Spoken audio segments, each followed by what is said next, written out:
mercredi 19 octobre 2022. Madame, Messieurs, vous êtes sur CML13 Télévision. Merci de la confiance et fidélité que vous cessez de nous accorder. Honorable Delisé Sangha est-il candidat président de la République à l'élection de 2023? Plusieurs voix se sont levées après son discours tenu au cours de la clôture de travaux du bureau politique d'Envol, où il a peint un tableau noir sur la situation du pays de manière générale. Quel était l'objectif principal de cette grande activité du bureau politique d'Envol? Notre invité sur place va répondre à cette question. Également, la situation sécuritaire à l'est de la République démocratique du Congo. Encore une fois, le chef de l'État Félix Antoine Tshisekedi Tshilombo a demandé à la communauté internationale de mettre la pression sur le Rwanda. C'était au cours du Forum Afrique tenu en Londres, alors que nous comptons 4 mois déjà depuis que Bunagana est entre les mains de M23. Nous allons essayer de réfléchir autour de ces deux thématiques avec notre invité. Pour ce faire, nous recevons pour vous Maître Nicolas Lenga. Il est secrétaire général du parti politique Envol de l'honorable Delisé Sangha. Maître Nicolas Lenga, bonjour et bienvenue à vous. Bonjour, merci de l'invitation. J'aimerais apporter une petite correction. Oui. Je ne suis pas secrétaire général du parti, je suis secrétaire général adjoint du parti. Merci. Merci pour cette correction. Alors, j'aimerais vous appeler maître ou monsieur Nicolas Lenga. Ça ne me dérange pas. Très bien. Bonnet blanc, blanc, bonnet. Merci beaucoup, madame, messieurs. Vous le savez, c'est une émission co-présentée. Je suis avec Tania Mouwadi. Bonjour Tania et bienvenue. Bonjour Nathan. Bonjour aux téléspectateurs de CML chez vous. Bonjour également à maître Nicolas Lenga. Merci d'avoir répondu à notre invitation. Merci à vous. Alors, et vous à la maison, vous qui nous suivez, le numéro est le plus 143 82 62 66 531. Appelez-nous, réagissez à travers vos messages WhatsApp, et cela sera une occasion pour nous de pouvoir les lire au cours de cette émission et essayer de voir qu'est-ce qui va et qu'est-ce qui ne va pas dans ce pays. Alors, messieurs Nicolas Lenga, vous êtes avec nous sur ce plateau. Quel était déjà l'objectif principal de cette grande activité du bureau politique de votre parti Envol? Comme vous le savez, nous nous sommes réunis du 14 au 16 octobre au centre Nganda. C'était une obligation statutaire. Le bureau politique devait se tenir.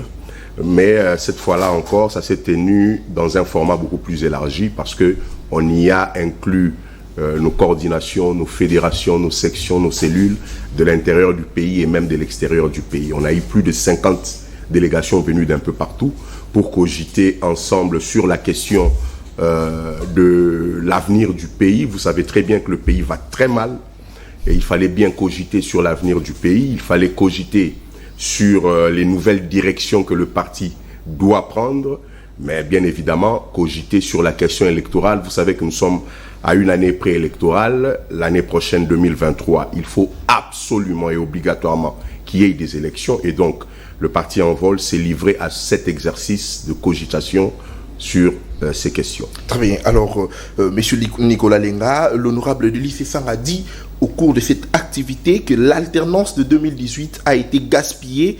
Le pays régresse sur tout le plan. Quelle lecture avez-vous de ce propos? Vous savez, j'ai envie de dire que le président Sangha, notre leader, a enfoncé une porte ouverte. Le Congolais lambda, tous les jours, fait ce constat que l'alternance de 2018 devait être un capital pour faire avancer le pays, pour reconstruire, refonder la nation. Mais avec le régime de M. Tshisekedi, nous avons gaspillé cette occasion, cette alternance. Tenez, dès son entrée au pouvoir, il y a eu le programme de 100 jours, qui est une catastrophe. Les procès s'en sont suivis, vous avez vu ce qu'il y a eu comme parodie de procès. Mais après, nous avons assisté à la gabegie financière, au scandale des détournements, au dépassement budgétaire. Si vous allez sur la question sécuritaire, j'ai vu que vous l'avez annoncé, on va peut-être en parler. Vous verrez que dans les grandes villes, il y a l'insécurité urbaine, mais nos frontières sont carrément poreuses. Et donc, cette question reste encore non résolue. Les attentes de nos populations, quant au social de nos populations, encore une fois, ces espoirs sont trahis. Vous savez que la question de l'insécurité, on en a parlé, mais la question de l'impayement, la question de l'emploi, la question sanitaire, la question de l'enseignement, l'enseignement. Ils sont en train de claironner sur la gratuité de l'enseignement. Mais réfléchissons un tout petit peu, avec votre permission, laissez-moi le temps de m'y apaisantir. Lorsque on institue la gratuité, qui d'ailleurs est une obligation constitutionnelle, hein, oui. Et donc ce n'est pas un cadeau de M. Tshisekedi ni de son gouvernement, c'est une obligation constitutionnelle. Et donc, lorsque les constituants ont pensé à cette gratuité de l'enseignement de base, donc l'enseignement primaire, c'était pour permettre à ce que, dans notre pays, il n'y ait pas des Congolais sous-instruits ou pas du tout instruits. C'est comme ça qu'on devait donner la chance à tous les parents congolais, nantis ou pauvres, de pouvoir mettre à l'école les enfants et bénéficier de façon gratuite de l'enseignement de base. Lire, écrire, compter et donc réfléchir. C'est ça les b.a.-ba de l'enseignement, de l'éducation. Et c'est ça que le constituant a voulu offrir aux Congolais. Mais maintenant, tel que appliqué par M. Tshisekedi et son régime, qu'est-ce que ça donne? Ça donne que l'enseignant, déjà n'étant pas bien payé, il est soit pas payé, soit sous-payé. Cet enseignant qui est démotivé, parce que les conditions de travail ne s'y prêtent pas. Vous savez qu'il y a des écoles sans toiture, il y a des écoles sans banc, des écoles sans tableau. Il en existe dans ce pays. Et donc, c'est dans ces conditions que ces enseignants dispensent les cours, sans compter qu'ils sont soit sous-payés, soit impayés. À cela, on ajoute cette gratuité, mal pensée, mal exécutée. Il y a comme conséquence un pléthore d'enfants, parce que tous les enfants de la majorité des Congolais, nous sommes pauvres, hein, ceci n'est pas un secret. Nous vivons avec moins d'$1 le jour. Et donc, nous tous, Congolais pauvres, nous avons envoyé nos enfants dans ces écoles-là. Il faut dire que les enfants de M. Tshisekedi et de tout son régime n'étudient pas dans des écoles de gratuité. Nous, nos enfants étudient là-bas. On les a mis là-bas parce que justement, nous n'avons pas les moyens de leur offrir des écoles payantes, mais à des conditions viables qu'il faut. Et donc, il y a un pléthore dans des salles de classe. Une salle de classe qui doit contenir 30 à 40 élèves se voit avec 100, 120 élèves. Le résultat, c'est quoi? C'est qu'un enseignant qui est censé suivre de façon individuelle chaque enfant n'est plus en mesure de suivre 100 enfants. Et donc, son rendement diminue. Et la qualité de l'enseignement est donc bradée. Conclusion, la gratuité de l'enseignement nous a apporté plus de mal que de bien. Simplement parce qu'ils en ont fait une affaire politique. Ils en ont fait un outil de propagande. Malheureusement, la vérité rattrapant toujours, nous avons le constat que nous avons. Les écoles sont pléthoriques et les parents, vu la qualité de l'enseignement au rabais, consentent maintenant même carrément à payer pour que ces enfants puissent normalement étudier. Comment voulez-vous, monsieur, qu'on puisse claironner la gratuité de l'enseignement lorsque des enfants étudient sans tableau, sans banc? Comment claironner la gratuité de l'enseignement lorsque aucune école n'est construite? Je dis bien aucune école n'est construite. Alors, comment contenir tous ces enfants qui veulent bien étudier? Comment donner de l'espoir à ces parents qui envoient les enfants à l'école? Je suis moi-même père de famille et je sais ce qui se passe. Donc, au finish, les parents consentent carrément à payer parce que cette gratuité, manifestement, a échoué. Alors, maître Nicolas Lenga, est-ce que vous pensez que Félix Tshisekedi n'était pas l'homme de la situation pour cette alternance de 2000? Je vais vous répondre de façon claire. Félix Tshisekedi n'a pas le profil pour le défi du Congo. Là, c'est maître Nicolas Lenga. Vous avez ici parlé de la gratuité de l'enseignement, bien que vous avez précisé que c'est constitutionnel, mais est-ce, vous pensez pas que c'était aussi un ouf de soulagement pour la population congolaise de vivre cette gratuité, bien que Kabila pendant 18 ans ne l'a pas fait? Félix Tshisekedi a osé. Est-ce que c'est pas avantageux, maître Nicolas Lenga? Ce n'est pas parce que on se guérit de la malaria qu'il faut tolérer la grippe. Monsieur Kabila a mal géré le Congo, on l'a mis dehors. Ce n'est pas pour autant que l'on va accepter la catastrophe de monsieur Félix Tshisekedi.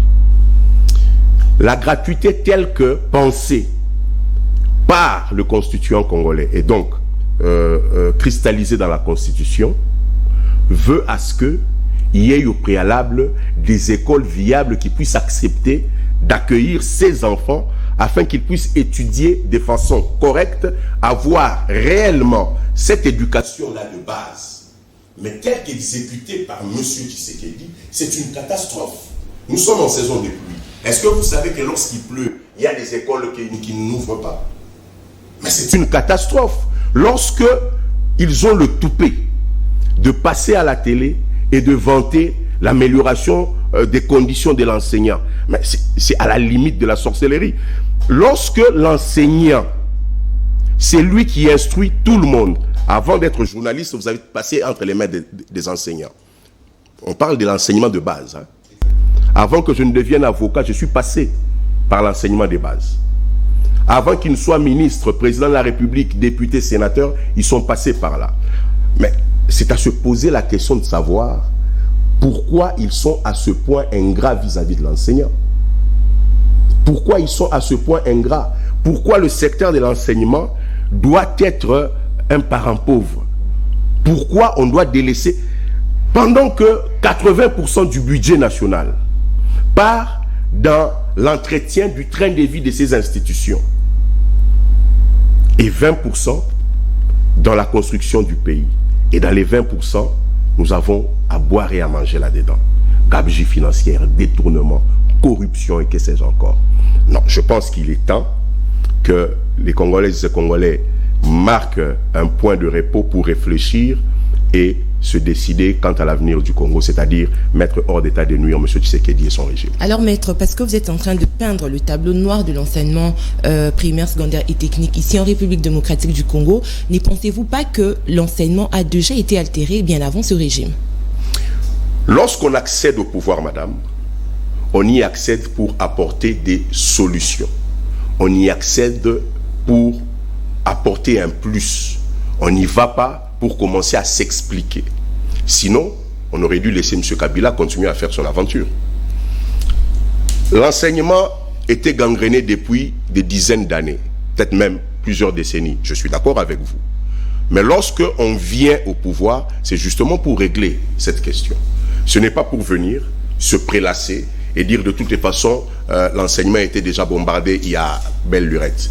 Vous savez, il n'y a qu'au Congo où un président de la République dit, toute honte bu, que Mboka ici est Koufa Nangokala. C'est quand même grave. Un père de famille dit devant ses enfants et son épouse, de toutes les façons, ce foyer est déjà bombardé il y a longtemps. Ben, si le premier de tous les Congolais estime qu'il n'y a pas d'issue pour le Congo, il reste une solution, il faut déposer le tablier. Aussi simple que ça. Et le président, je dirais le député Delis Esanga, lors de son discours, il a dit le pouvoir actuel sacrifie la qualité de l'enseignement parce qu'il ne s'agit pas de ses enfants, il s'agit des enfants des autres. Alors, est-ce que vous estimez que le problème c'est au niveau des enfants ou du suivi de cette gratuité de l'enseignement? Si ces messieurs-là qui ont pensé et conçu l'enseignement de cette façon-ci l'appliquent de cette façon, c'est simplement parce que leurs enfants n'étudient pas dans ces écoles. Est-ce que vous savez que le ministre de l'enseignement, avant d'accéder à ce ministère, avait un de ses enfants qui étudiait au lycée Sacré-Cœur? Je cite l'école, vous pouvez vérifier. Mais cet enfant n'étudie plus là-bas, à partir de la gratuité. Ça peut tout vous dire. Ça peut tout vous dire. Je mets quiconque au défi qui viendra me dire qu'il y a un membre du gouvernement qui a un enfant qui étudie dans des écoles de gratuité. Et les enfants du député, ils étudient ici? Je parle de moi. Je suis parent. Dans ma famille, il y a des enfants qui étudient dans des écoles de gratuité. Et je sais quel est le calvaire qu'il y a. Donc je peux en parler. Ceux-là, ils mettent le pays à mal. Ils mettent l'enseignement à mal parce qu'il ne s'agit pas de leurs enfants. Ils sont en train de brader l'avenir de nos enfants parce que justement les leurs étudient dans des bonnes conditions. Alors à ces stades, ils sont quand même en train de réussir la mise en application parce que cette année, par exemple, nous n'avons pas assisté au mouvement de grève. Non. La mise en application de la gratuité, ce n'est pas une question de grève ou pas grève. Quelle est la qualité de l'enseignement qu'on inocule dans nos enfants. Là est la question. Je venais de vous dire ici, madame, que lorsqu'on a pensé cette gratuité-là, c'était pour donner la chance aux riches, aux pauvres et aux démunis de pouvoir accéder à l'éducation de base, lire, écrire, compter et réfléchir. C'est ça l'idée. Maintenant, tel que appliqué maintenant là, ceci est impossible. Comment voulez-vous, allez, essayez d'imaginer, de visualiser une classe de 100 élèves, une classe de 3e primaire, 100 garçons et filles de 8 ans. Quel est ce professeur-là, cet enseignant, qui pourra chaque jour vérifier les cahiers des 100 enfants chaque jour, vérifier s'ils ont bien recopié les devoirs, s'ils ont bien recopié les leçons, veiller à la discipline, au silence, à la concentration des 100 élèves chaque jour. Et ce, avec quel salaire? Et ce, dans quelles conditions? Non, ce régime est un régime qui vient assassiner l'enseignement et donc vient jeter dans le feu l'avenir de nos enfants, justement parce qu'il ne s'agit pas des leurs. Dans le but de réussir cela, ils sont en train d'alléger ces tâches-là en construisant des écoles. Il y a un projet de 300 quelques écoles qui sont déjà en train d'être construites. Vous m'arrachez un sourire lorsque vous dites ça. 300 écoles. Allez, j'aimerais bien être optimiste et être naïf à la limite. 300 écoles de quelle capacité? Disons de 100 ou allez, des 1000 élèves par école. Ça va vous faire 300 000 élèves. Quand est-ce que nous aurons ces 300 écoles qui peuvent abriter 300 000 élèves? Il faut qu'on nous dise quel est le nombre des enfants candidats à l'enseignement. Combien sont déjà dans l'enseignement? Quelle est la qualité de la prise en charge de ces enfants? Quelle est la qualité de la prise en charge des enseignants? C'est ça les vrais problèmes. Le reste, ce n'est que du cosmétique. Et on peut conclure que la gratuité, jusque-là, a échoué. La gratuité a lamentablement échoué, comme tous les secteurs de la vie du Congo a échoué. Pourquoi? Parce que la gestion de M. Tshisekedi est simplement calamiteuse, madame. Vous êtes sur Semel 13 Télévision, vous le faites bien, madame, monsieur. Je rappelle que j'ai reçu pour vous, nous avons reçu pour vous, maître Nicolas Lenga. Il est secrétaire général adjoint du parti Envol de l'honorable Délicé Sanga. Réagissez au plus 243 82 62 531. Maître Nicolas Lenga, oui. L'honorable Délicé Sanga est-il candidat président de la République à l'élection de 2023? Chez nous, à l'Envol, les choses ne se passent pas comme dans un moulin. On ne se réveille pas, on dit, parce que je me sens pousser des ailes, je suis candidat à tel ou à tel autre poste. Chez nous, les choses sont bien organisées et bien structurées. Ce n'est qu'à l'occasion du congrès, d'ailleurs, qui va se tenir l'année prochaine, en début d'année, ce n'est qu'à l'occasion du congrès que les candidatures des uns et des autres peuvent être validées. Ça, ce sont nos statuts qui le disent. Donc, en dehors du congrès, il n'y a pas une autre structure, il n'y a pas une autre organisation, une autre occasion où l'on peut proclamer au sein de notre parti des candidats, que ce soit aux élections municipales, aux élections locales, aux élections législatives et bien d'autres. C'est le congrès qui consacre les candidatures. Après, chacun peut avoir des ambitions. Moi, j'en ai, je vais être candidat député national à Lukunga. Mais c'est le parti qui doit valider ma candidature et on n'en est pas encore là parce que le congrès c'est l'année prochaine. Le congrès c'est l'année prochaine, mais cela ne nous empêche pas de réfléchir aussi là-dessus au regard du travail que bat l'honorable Délicé Sanga à l'Assemblée nationale, un travail considérable que tous saluons. Alors maître Nicolas Lenga, est-ce que vous pensez que Délicé Sanga pourrait être ce candidat qui va essentiellement apporter quelque chose de plus pour la République démocratique du Congo, si et seulement si il est désigné par les congrès? Alors il est un fait que de plus en plus de Congolais veulent voir cette candidature du président Sanga. Vous savez, je suis en train de poursuivre ma tournée à travers le pays pour restructurer les structures du parti, pour inoculer les formations idéologiques, etc. Et donc, nous parlons avec nos populations à travers le Congo profond. Nous sommes en contact avec la diaspora.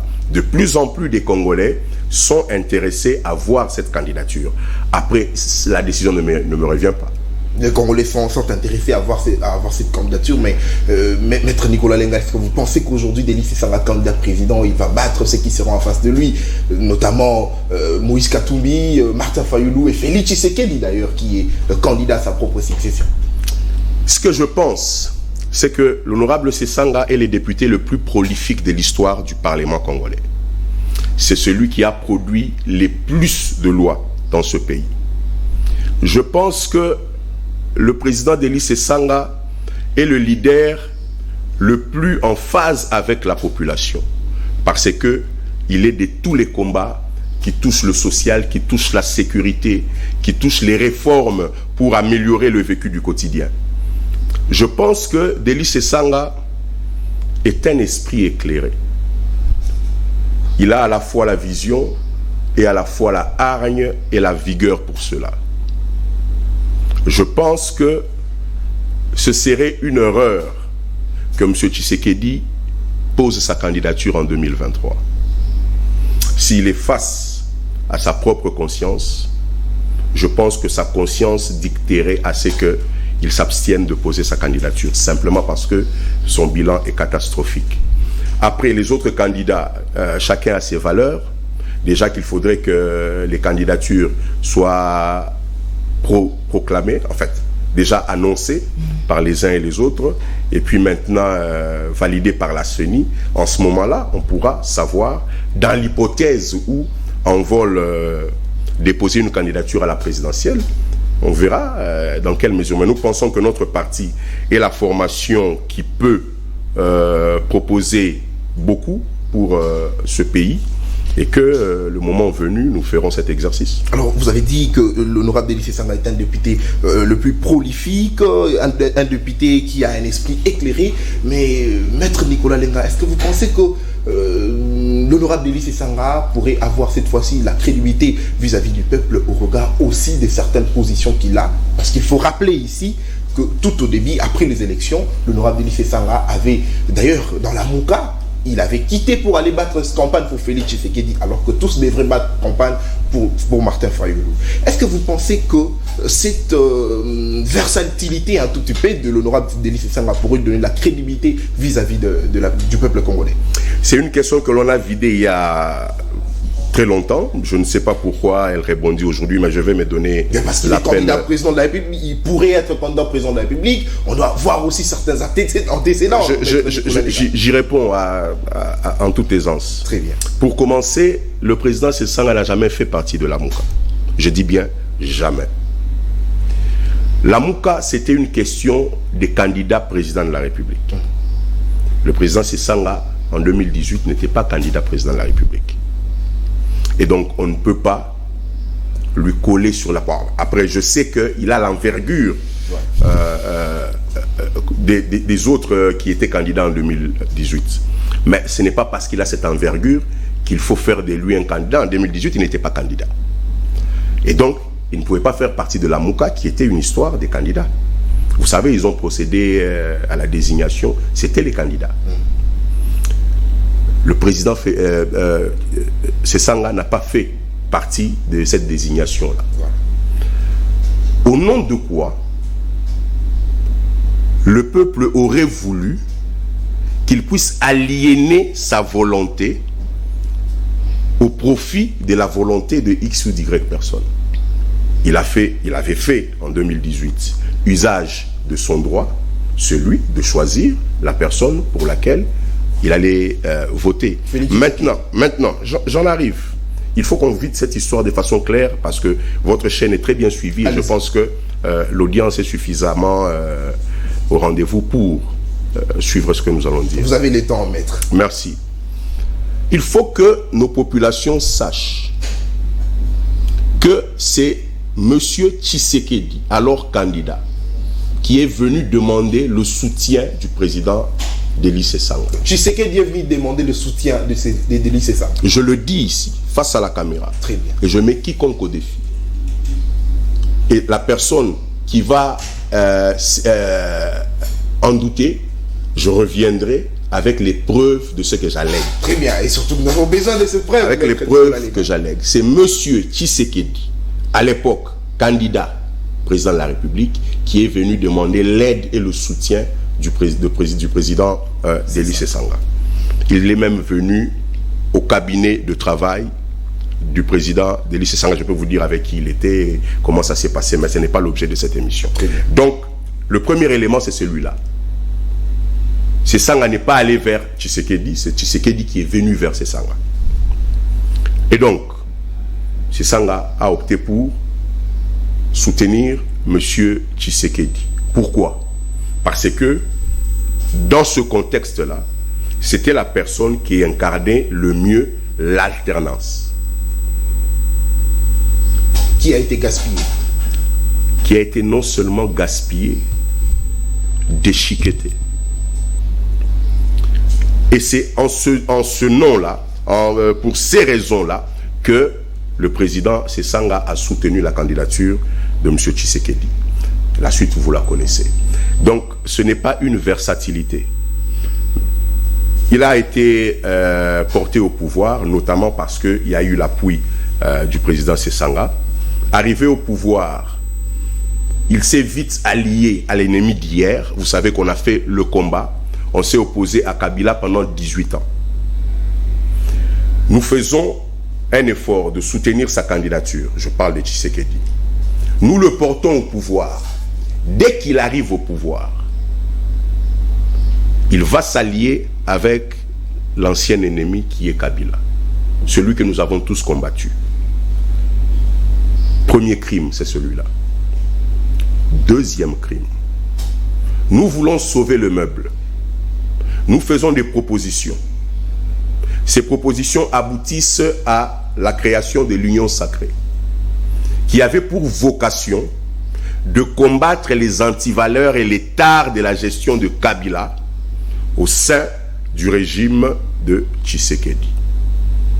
Au bout de quelques mois, nous nous sommes rendus compte que le régime de Tshisekedi non seulement fait exactement ce que faisait le régime de Kabila, mais il fait un peu plus encore que ce régime-là. Donc, à la fois, les espoirs des Congolais sont trahis, l'avenir du Congo est mis en péril et les ressources du pays dilapidées. C'est comme ça que, en octobre de l'année passée, le parti Envol a pris la décision de quitter l'Union sacrée. Et nous avons claqué la porte de l'Union sacrée, qui est une vaste aventure. Maintenant, nous sommes dans l'opposition. Nous menons le combat républicain dans l'opposition. Nous nous battons depuis 4 ans. Nous tirons la sonnette d'alarme. Mais le gouvernement de Félix Tshisekedi ne veut pas écouter. Nous parlons de la réduction du train de vie de l'État. Il est quand même inadmissible que dans un pays comme celui-ci, les institutions puissent croquer 80% de nos ressources pour ne laisser que 20% à la construction du pays. Alors, vous êtes à l'opposition, une probable alliance avec le camp Martin Fayoulou? Envol l'a dit à son bureau politique, il ouvre la porte à tout Congolais, épris de démocratie, épris de bon sens, avec l'amour de la patrie, de venir autour de l'Envol pour que nous puissions ensemble cogiter sur un programme, sur un projet, sur des solutions pour sortir le pays du bourbier dans lequel il se trouvait. Donc, si les uns et les autres estiment qu'ils peuvent venir autour de l'Envol, ils sont les bienvenus. Alors, Maître Nicolas Lenga, je l'ai dit tout au début, lors de son message au cours de la clôture de travaux du bureau politique d'Envol, l'honorable Cessan, plusieurs voix se sont levées, notamment Thierry Mosenepo, qui a taxé l'honorable Delis Esanga, ancien rebelle du RCD et du MLC. Est-ce que vous pensez que cette ancienne casquette de l'honorable Delis Esanga ne pourrait pas faire de lui un bon candidat président à l'élection de 2023? Vous savez, c'est par élégance et par politesse que je répondrai à cette question. Très bien. Je ne réponds jamais aux bouffonneries. Mais alors jamais aux bouffonneries. Est-ce que vous savez que Mende Omalanga était un ancien rebelle? Est-ce que vous le savez? Donc la personne que vous citez là devrait se taire. C'est d'une bouffonnerie, mais hors pair. Aujourd'hui, après avoir fait le Djalelo pour Kabila, maintenant qu'ils ont réussi à couler Kabila politiquement, il tourne sa casquette pour faire le Djalelo pour Félix Tshisekedi. Lorsqu'ils vont amener Félix Tshisekedi au naufrage, il tournera encore sa casquette. Et donc, à ça, je ne peux pas y répondre, mais je vais juste faire un petit rappel à l'intention de nos populations. Est-ce que vous savez que Étienne Tshisekedi Wamulumba, d'heureuse mémoire, était le plus grand allié du RCD Goma? Est-ce que vous le savez? Est-ce que vous savez que Mzé Laurent Désiré Kabila, que nous avons tous accueilli avec pompe ici à Kinshasa, c'est le plus grand rebelle de la République? Maître, apparemment, cette question vous dérange. Ça ne me dérange pas, je suis en train d'y répondre, mais c'est de la bouffonnerie. Merci. En réalité, je ne réponds pas à la bouffonnerie. Je le fais par respect pour vous et pour les téléspectateurs qui nous suivent. Joseph Kabila, qui a été président pendant 18 ans au Congo, est un ancien rebelle. Aujourd'hui, où nous vous parlons ici, Monsieur Félix Tshisekedi est entouré d'anciens rebelles qui ne le sait pas. Jean-Pierre Bemba est un ancien rebelle. Monsieur Bisselele est un ancien rebelle. François Mombe est un ancien rebelle, et je peux en citer d'autres. Donc c'est une question qui relève de l'ordre de la bouffonnerie, et on ne peut pas s'attarder sur ça. Nous, on a eu le courage, en tout cas notre président a eu le courage de combattre la dictature en prenant les armes. Et c'est notamment ce combat-là aussi qui nous a amenés aux élections en 2006. Et ceci, on ne peut pas faire une impasse autour de ça. Aujourd'hui, M. Tshisekedi est en train de négocier avec le M23. Mais c'est des rebelles. Ce ne sont même pas des anciens rebelles. C'est des rebelles. Mais il est à l'aise d'aller négocier avec eux. Alors, la personne que vous venez de citer là ferait mieux de pouvoir regarder un peu dans sa propre maison et d'interroger sa propre vie sur la constance et le sérieux du combat politique. Dernière question, est-ce que vous pensez que cela ne va pas ternir son image au cas où il est candidat président? Je viens de faire la démonstration que non, déjà il est député depuis 2006. Le même peuple là qui élit les députés, c'est le même peuple qui élit les présidents. Très bien. Monsieur Sessanga est député depuis 2006. Il a toujours gagné les élections haut la main. Donc cette question est une diversion, et une diversion qui ne vaut même pas sa place dans une émission telle que celle-ci. Merci. Alors, vous avez quand même répondu à cette question déjà, mais je veux toutefois y revenir. Okay. Cette fois-ci, je demanderai, est-ce que ça ne peut pas être une option, le fait qu'on vole s'associe à d'autres partis de l'opposition pour justement gagner les élections de 2023, si on peut le dire comme ça, car dit-on, l'union fait la force. Oui, l'union fait la force, nous sommes favorables, madame, je l'ai dit, nous avons ouvert nos portes, que toutes les structures politiques, que toutes les personnalités, que toutes les forces vives qui se reconnaissent dans le combat de l'envol, qui pensent qu'ils peuvent venir avec envol pour gagner les élections, ils sont les bienvenus. Mais envol ne peut pas venir, ne peut pas aller vers eux. Envol a pris la décision de n'être derrière personne. Et nous ne serons derrière personne. Cependant, nous sommes ouverts à toute alliance. Ceux qui veulent venir autour d'envol pour cheminer en 2023 sont les bienvenus. Qu'est-ce qui se passerait si le député d'Élie Sessanga n'est pas désigné en fait au cours du congrès candidat président? Vous accepterez ce choix? Il se passerait que celui qui sera désigné comme candidat sera celui que le parti portera. Que le parti portera? Bien sûr. Lui-même également. Mais chez nous, à envol règne la démocratie. Le vrai débat se trouve au sein de l'envol. Vous savez, lors de notre bureau politique du 14 au 16 octobre de ce mois, il y a eu mais vraiment des débats houleux autour des grandes questions. Hein. Et ce, sans complaisance. Hein. Nous avons débattu, nous avons pris des résolutions, lesquelles résolutions seront appliquées à l'échelle nationale. Et donc, sur la question du Congrès, on va refaire le même exercice. Parce que chez nous, à l'envol, nous disons « Nyon Sopona Congo ». Ok.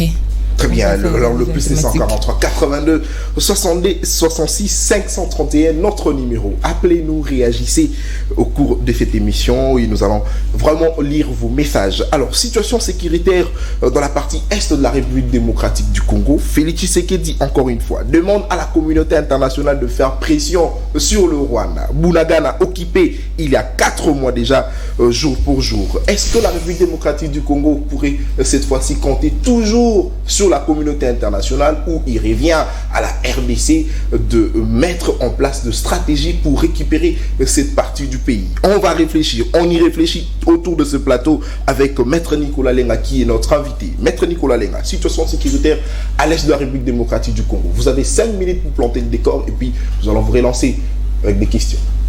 C'est quand même dommage qu'encore une fois, nous assistons à un échec du régime de M. Tshisekedi sur une question pourtant déjà réglée en 2012 avec le régime de Kabila. Vous savez, la gestion de Tshisekedi, cette gestion qu'il faut le dire calamiteuse, des fois nous fait regretter même le régime passé.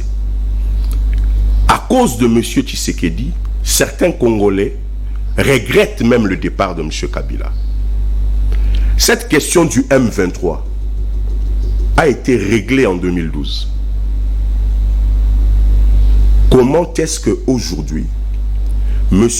Tshisekedi, pourtant la RDC a une armée, ne veut pas combattre, il veut négocier avec la rébellion? Il devrait nous expliquer pourquoi.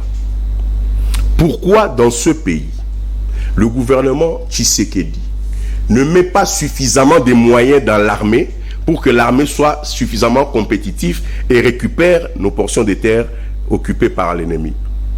Pourquoi dans ce pays, le régime de M. Tshisekedi ne rompt pas le contact diplomatique, ne rompt pas la relation diplomatique avec le Rwanda, qui, nous le savons tous, est derrière le M23? Vous savez, lorsque cette histoire de M23 a repris surface, nos militaires au front ont dit que les M23 étaient soutenus par le Rwanda. Notre gouvernement a fait un démenti. Nos soldats au front, pour apporter la preuve, ont capturé 2 militaires rwandais au front. Les ont déférés ici. Qu'est-ce que M. Tshisekedi a fait? Il a relâché ces Rwandais. Maintenant, il faudrait que ce gouvernement, et même le président de la République, puisse dire à la nation pourquoi nous n'attaquons pas ces M23 et pourquoi nous ne récupérons pas les territoires qui sont pris par l'ennemi, principalement Bunagana. Ils vont vous dire, nous n'arrivons pas à attaquer parce que le M23 est surarmé. Ils ont un équipement fort, etc. Ils sont, du point de vue de l'armement, plus puissants que la RDC. Et ça a été prouvé d'ailleurs par le secrétaire des Nations Unies. Mais j'aimerais, il n'a pas prouvé, il a juste dit. Mais j'aimerais ici poser une question, et ça nous permet à tous de réfléchir, et même nos téléspectateurs. Est-ce qu'à Kouamout, il y a les M23? Pourquoi, à Kouamout, la situation sécuritaire n'est pas rétablie? Les autorités nous parlent d'une main noire. Non, mais ils nous ont dit qu'à Bunagana, c'est parce que le M23 est surarmé. Mais à Kouamout alors, qu'est-ce qui se passe? Donc le constat est clair. L'État est démissionnaire. Le pouvoir est inexistant. L'autorité de l'État est absente. C'est ça la vraie question. Plutôt que de pleurnicher, plutôt que de quémander, il faut agir et agir efficacement. Il n'y a pas d'autre solution que d'appliquer la solution militaire. Et pour ce, le gouvernement doit arrêter d'être budgétivore. Nous l'avons dit durant 4 ans aujourd'hui. Il faut réduire le train de vie de l'État, notamment pour donner suffisamment de moyens au secteur de l'armée, pour que l'armée puisse faire face à ces intrusions intempestives. Alors, est-ce que vous pensez que l'embargo serait aussi un problème pour faire la guerre contre le M23? Vous savez qu'en 2012, nous étions toujours sous embargo. Mais on avait résolu cette question du M23. La différence, c'est que là, on parle de armes plus sophistiquées. Non, donc je répondais à la question de l'embargo. Cette question n'a pas sa place. Si il y a cette défaillance parce que les M23 est plus équipés, mais à Kouamout, ce sont les M23 aussi, il faudrait qu'on nous dise. Donc à Kouamout, il y a un ennemi aussi qui est surarmé. Si on n'est pas en mesure d'apporter des solutions aux problèmes des Congolais, il faut rendre les tabliers. Il n'y a pas 36 solutions, il faut rendre les tabliers plutôt que de pleurnicher. On a fait appel à la force africaine, force régionale. Voilà. On nous a dit à nous Congolais que cette force régionale venait pour combattre et donc aider les forces armées congolaises à récupérer les territoires pris. Est-ce qu'on peut nous dire pourquoi cette force régionale ne combat pas?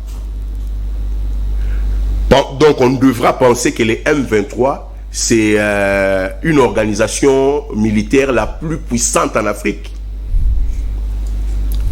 Il est clair, et c'est un constat que tout Congolais peut faire aujourd'hui, M. Tshisekedi et son régime n'ont pas le profil des challenges du Congo. Alors, Maître Nicolas Lenga, est-ce que vous pensez que l'infiltration au sein de l'armée pourrait être aussi un obstacle pour ne pas faire de bonne guerre avec le M23 soutenu par le Rwanda? Mais j'ai assisté, nous avons tous assisté, nous avons vu que le président de la République venait de faire des nouvelles nominations au sein de l'armée. Qu'est-ce qui empêche à M. Tshisekedi d'exfiltrer toutes ces personnes qui seraient des infiltrés au sein de l'armée? Qu'est-ce qui l'en empêche? C'est bien lui le commandant suprême. Qu'est-ce qui l'en empêche? On se pose cette question. M. Mbosso, du haut de sa chaire à l'Assemblée nationale, a dit qu'il avait la liste des députés impliqués dans la question de l'insécurité à l'Est. A-t-il déjà mis à la disposition du président de la République de cette liste? Est-ce que nous, Congolais, on peut avoir accès à cette liste? Parce que c'est quand même des élus. Il faudrait bien que leurs bases respectives sachent que ces gens sont des traîtres et qu'ils puissent être sanctionnés en 2023. Ne pas les faire, c'est de la complicité. Est-ce que vous pensez que la justice devrait aussi se saisir sur ces dossiers? Ben, c'est une bonne question. Il faudrait bien que le procureur général de la République puisse demander à M. Mbosso l'autorisation des poursuites. Mais il faudrait que M. Mbosso mette à la disposition du procureur de la République cette liste de ces députés qui seraient impliqués dans la question de la sécurité à l'Est. Alors, parce que c'est sans le M23 qui dérange la quiétude de la population à l'Est, dans l'Est de la RDC, soutenu par le Rwanda, faudrait-il à ce stade penser à un dialogue avec le Rwanda? Avec le Rwanda, on a négocié 1 million de fois. Le Rwanda campe dans sa position. Et malheureusement, nos autorités continuent à quémander ce retrait-là. Lorsqu'on est en guerre, on ne quémande pas. On agit. On fait du coup sur coup. Mais ce que nous voyons, ce que nous assistons, c'est tout à fait un théâtre que d'aller supplier presque l'ennemi à se retirer des terres conquises. Ceci ne s'est fait nulle part au monde. Il faut aller au front, il faut équiper notre armée, il faut mieux traiter le soldat et le policier congolais afin qu'ils puissent faire face à toutes les velléités. Alors, très aussi bien. Simple que ça. Merci beaucoup. Alors, nous sommes pratiquement arrivés à la fin de cette très belle émission. Maître Nicolas Lenga, un mot de la fin, parce que nous sommes arrivés à la fin, on nous signale déjà. Un mot de la fin. Nous demandons à tous les Congolais d'ici et de la diaspora de se tenir prêts. Prêts pourquoi? Parce que nous, à l'envol, nous avons des idées pour sortir ce pays du bourbier dans lequel il se trouve. Nous avons des idées novatrices. Nous en avons fait preuve. Vous savez que notre leader, le président Sesanga, c'est les gendarmes des réformes. Vous savez qu'en termes de production de lois, c'est le député le plus prolifique. Et donc, à l'envol, nous avons des idées, donc nous avons des initiatives. Et ces initiatives, nous allons les prendre. Mais nous devons les prendre ensemble avec nos populations pour sortir le pays du bourbier dans lequel il se trouve. En 2023, une nouvelle offre politique sera disponible et que chaque Congolais prenne la responsabilité de mettre hors d'état de nuire le régime calamiteux de M. Félix Tshisekedi. Très bien. Maître Nicolas Lenga, secrétaire général adjoint du parti Envol de l'honorable Delis Esanga. Merci à vous d'avoir répondu à notre invitation, aussi d'avoir répondu à nos questions. C'est moi qui vous remercie. Très bien. Madame, messieurs, j'étais accompagné d'État Moubouadi. Merci pour la coprésentation. Merci Nathan. Merci à Maître d'avoir honoré notre invitation. Merci madame. Merci aussi à vous de nous avoir suivis. Le rendez-vous est pris pour le vendredi et ce sera avec le même plaisir. D'ici là, portez-vous bien. Au revoir.